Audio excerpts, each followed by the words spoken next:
Uttarakhand express में आपका स्वागत है। आपके साथ मैं हूं नलिनी पांडे। सबसे पहले बात करेंगे आज की सबसे बड़ी खबर की। तो उधम सिंह नगर के खटीमा और सितारगंज वाले इलाकों में बाढ़ जैसे हालात हो गए हैं। आज सुबह से ही यहां पर हालात बेहद ज्यादा खराब हो गए हैं, जिसके बाद करीब 500 लोगों को अब तक निकाला जा चुका है। जल जमाव वाले इलाकों से उन्हें सुरक्षित जगहों पर पहुंचाया गया।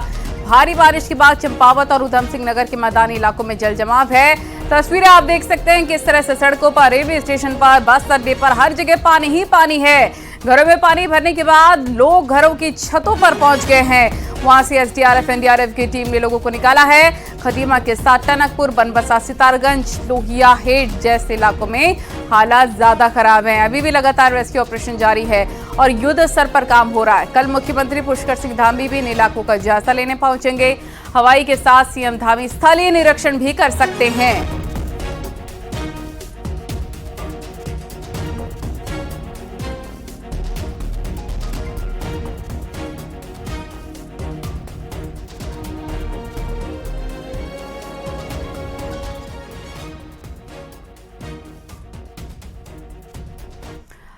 उधम सिंह नगर में बारिश के बाद हालात बेहद ज्यादा खराब है। पिछले 3 दिन से जारी बारिश के बाद हालात ये हैं कि कई जगहों पर घुटनों तक पानी जमा हो गया है। सड़कों पर चारों तरफ पानी ही पानी नजर आ रहा है। डीएम ने खुद प्रभावित इलाकों का जायजा लिया है और पुलिस फोर्स की मदद से बाढ़ में फंसे लोगों को निकाला है। सितारगंज विधायक और राज्य सरकार में मंत्री सौरभ बहुगुणा भी हालात का जायजा लेने पहुंचे और पानी में उतरकर खुद सौरभ बहुगुणा लोगों के बीच तक गए, उनकी मदद की है। तस्वीरें बेहद ज्यादा हैरान करने वाली है, इसलिए एसडीआरएफ और एनडीआरएफ की भी मदद ली जा रही है।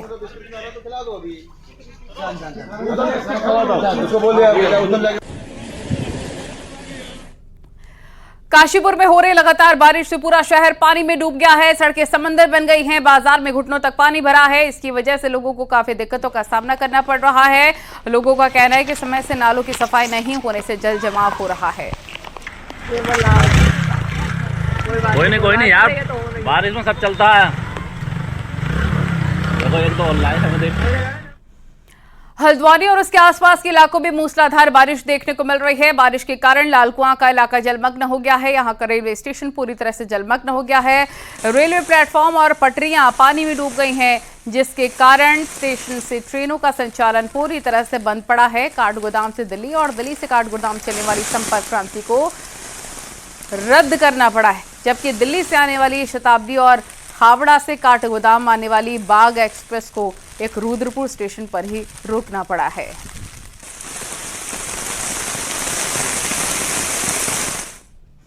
हल्द्वानी रोड पर बेलगढ़ में बरसाती नाला उफान पर आ गया था। जब पानी कुछ कम हुआ तो वहां से ट्रैफिक निकलने लग गया। इसके बाद 2 बाइक सवार बाइक समेत इस नाले में गिर पड़े।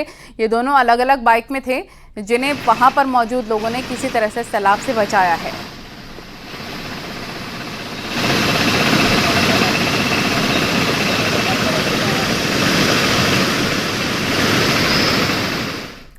हल्द्वानी में गौला नदी उफान पर है। गौला नदी ने अपना कटान गौलापार में बने इंटरनेशनल स्टेडियम की तरफ कर दिया है। गौला जमीन काटते हुए स्टेडियम के बेहद करीब पहुंच गई है। प्रशासन स्थिति पर नजर बनाए हुए है।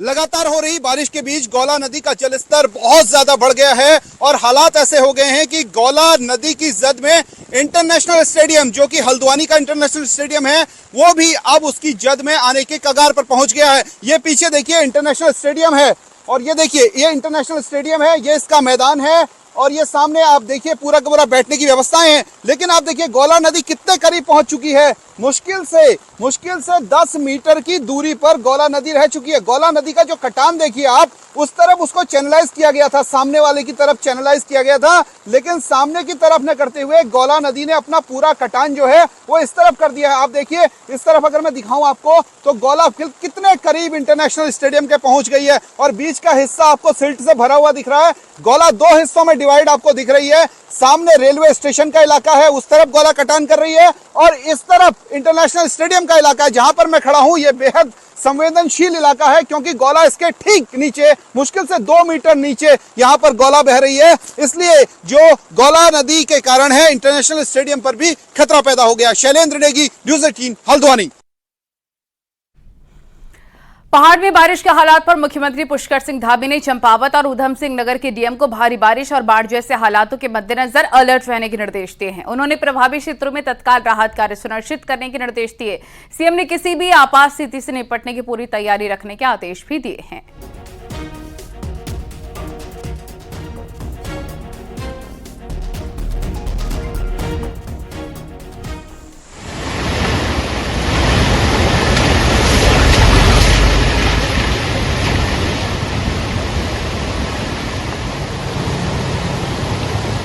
ये भारी बारिश हुई है कल रात, और पिछले 2 दिनों से 3 दिनों से लगातार भारी बरसात के कारण से टनकपुर, बनबसा, खटीमा, नानकमता, सितारगंज ये पूरा क्षेत्र पूरी तरह से जलमग्न हो गया है। काफ़ी पानी भर गया है, कहीं घरों में पानी घुस गया है, कहीं पर जो है लोगों को सुरक्षित स्थानों पर भी पहुंचाया जा रहा है।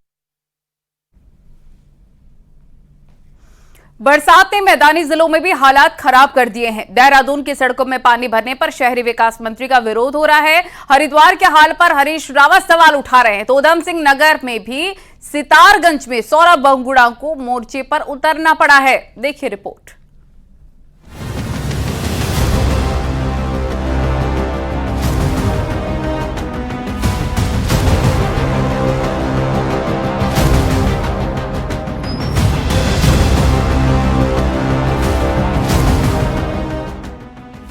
इस बार की बरसात सरकार के लिए बड़ी मुसीबत बनकर आई है। जुलाई के पहले हफ्ते में बारिश ने बद इंतजामी की पोल खोलकर रख दी है। 9 जिले पहाड़ी हैं, वरना देहरादून, हरिद्वार और ऊधम सिंह नगर की तरह वहां भी पानी भरा होता। सोमवार को देहरादून में फिर एक बार भारी बारिश ने नगर निगम, स्मार्ट सिटी और खराब ड्रेनेज सिस्टम की पोल खोल दी तो कांग्रेस ने इस हाल के लिए शहरी विकास मंत्री प्रेमचंद अग्रवाल का पुतला फूका। कांग्रेस ने 7 साल में शहर की दुर्दशा के लिए बीजेपी को जिम्मेदार बताया। जिस दिन बारिश आती है पूरे नाले वाले सब सड़कों में आ जाते हैं गड्ढे। ये नहीं पता चलता कि गड्ढा कहाँ है, नाला कहाँ है। कई लोगों की इसमें चोटें लगी, दुर्घटनाएं हुई हैं। इसकी जिम्मेवार कौन है? शहरी विकास मंत्री इसका जिम्मेवार है। उनको पहले से भी हम लोगों ने चेतावनी दी थी कि उन सब चीजों को देखना चाहिए। अगर वो नहीं देख सकते तो पद से इस्तीफा दें। बरसात से एक बार फिर हरिद्वार के कई गाँव में पानी भर गया है। ऐसा ही कुछ पिछले साल भी हुआ था। पूर्व मुख्यमंत्री हरीश रावत ने आरोप लगाया कि ये हाल लापरवाही का नतीजा है। जहां तटबंध टूटने से पानी खेतों में घुसा है तो ऊधम सिंह नगर के सितारगंज में भी वही हाल है। सोमवार को जब शक्ति फार्म के करीब 2 दर्जन गांव पर पानी भरा तो लोगों को सरकारी स्कूल में शिफ्ट किया गया। खुद लोकल विधायक और मंत्री सौरभ बहुगुणा को मोर्चा संभालना पड़ा। वहीं गर्मी में जंगल की आग के बाद अब बरसात सियासी मुद्दा बन गई है। तब सारा प्रशासन तंत्र कानून में अंगुली डाल करके बैठ गया और अब हालत ये है कि अभी बरसात की शुरुआत भी नहीं हुई है और पानी अंदर घुसने लगा। तो स्थिति चिंताजनक। कहा ना, कांग्रेस का काम सिर्फ राजनीति करना है। वो झूठ के आधार पे हो, वो किसी भी आधार पे उनको राजनीति करनी है और वो राजनीति करें, मुझे कोई दिक्कत नहीं है। राजनीतिक दल है, राजनीति करेगा, लेकिन झूठ और फरेब के आधार पर राजनीति करना जायज भी नहीं है। हम काम कर रहे हैं, हमारी सरकार काम कर रही है, माननीय मुख्यमंत्री लगातार मॉनिटरिंग कर रहे हैं, हम लोग बार बार इसको देख रहे हैं। और आपको मैंने फिर कहा कि जिस प्रकार से पानी बरसा है और बहुत भयंकर पानी बरसा है, ऐसे में तो यदि नाले साफ भी हो जाते तो भी पानी का जलभराव होना ही था। विभागों की लापरवाही और सिस्टम की बद इंतजामी का ही नतीजा है कि कभी गर्मी में जंगल की आग बुझाने के लिए पानी का इंतजाम करना भारी पड़ जाता है और बरसात में वही पानी मैदानी जिलों में लोगों के लिए बड़ी मुसीबत बन जाता है। दीपांकर भट्ट, न्यूज़ 18, देहरादून।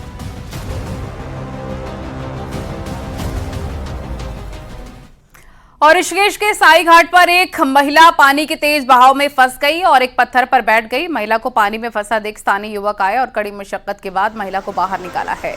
आपको बता दें कि गंगा का जलस्तर बढ़ा हुआ है और प्रशासन नदी किनारे ना जाने की अपील भी कर रहा है। पानी में लो, आने दो।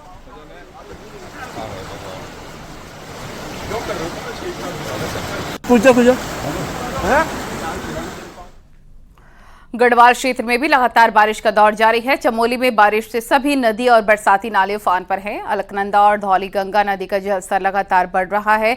इससे निचले इलाकों में बाढ़ जैसे हालात पैदा हो रहे हैं।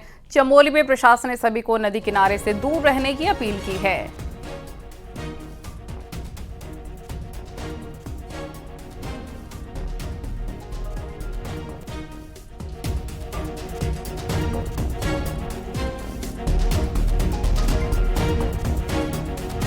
रामनगर के सावलदी में बरसाती नाला उफान पर आ गया है। प्रशासन ने इसे लेकर अलर्ट जारी किया है और नाले के आसपास रहने वाले लोगों को वहां से हटने को लेकर चेतावनी दी। साथ ही 5 परिवारों को वहां से शिफ्ट भी किया गया है। लगातार हो रही बारिश के बाद नदी नाले उफान पर हैं।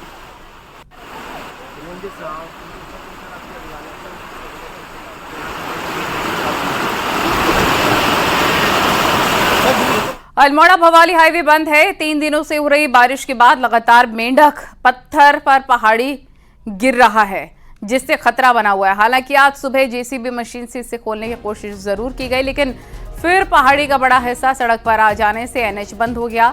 प्रशासन ने आवाजाही के लिए रामगढ़ वाला रूट खोला है।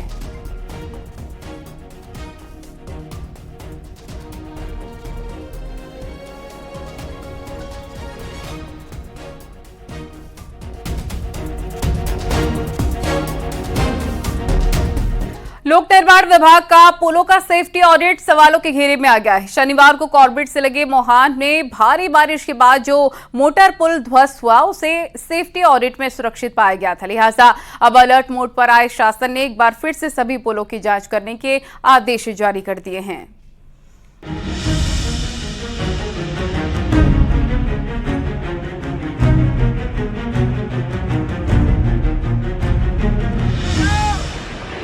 कोटद्वार की मालन नदी पर बने पुल समेत प्रदेश में करीब आधा दर्जन पुल क्षतिग्रस्त हो गए थे, जिसके बाद शासन ने पुलों का सेफ्टी ऑडिट कराया था और इसमें 97 पुल अनसेफ पाए गए थे।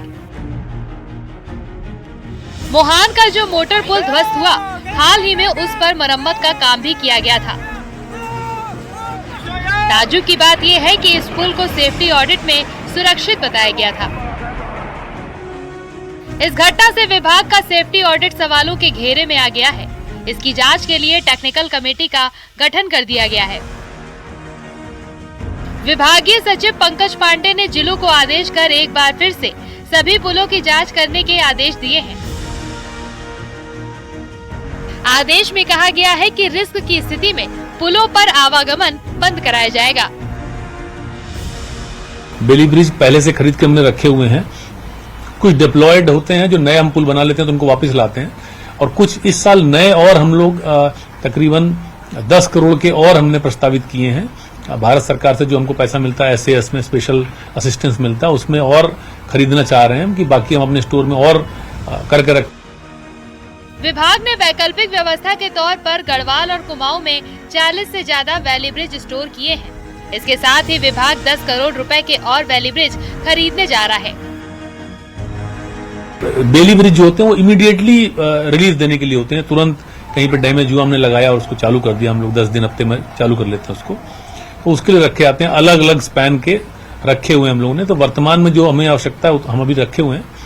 अगर मानसून बहुत ज्यादा दिक्कत नहीं करेगा तो हमारा काम चल जाएगा। बरसात के मौसम में खतरा बना रहेगा। विभाग ने बीते साल जो 97 पुल अनसेफ करार दिए थे, उनमें से 13 पुल अभी भी ऐसे हैं जिनको बचाने की स्वीकृति आज तक भी नहीं मिल पाई है। ऐसे में बंद कर दिए गए इन पुलों के कारण लोगों को इस साल भी वैकल्पिक मार्ग से ही आवाजाही करनी पड़ेगी। देहरादून से न्यूज़ 18 के लिए सुनील नवप्रभात की रिपोर्ट।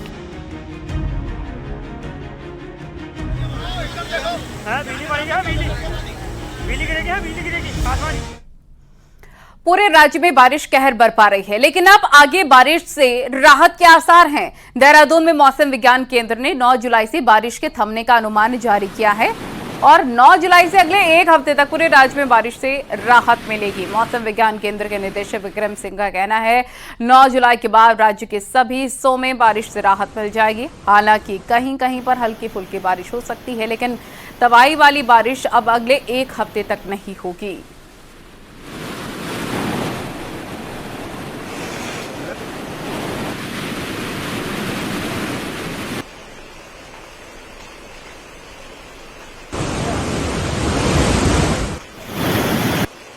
कल से जो वाटर लेवल काफ़ी कम होने शुरू हो जाएंगे, आज भी कम होना शुरू हो जाएगा वो, लेकिन हाँ अभी भी जो स्थिति है कहीं ना कहीं तो थोड़ी दिक्कत वाली अभी है। तो अगर पूरा वीक अगर देखूँ मैं 8 से लेके इवन 15-16 तारीख तक, तो बहुत ज़्यादा एक्टिविटी अब आगे दिख नहीं रही, नॉर्मल के आसपास की एक्टिविटी दिख रही है।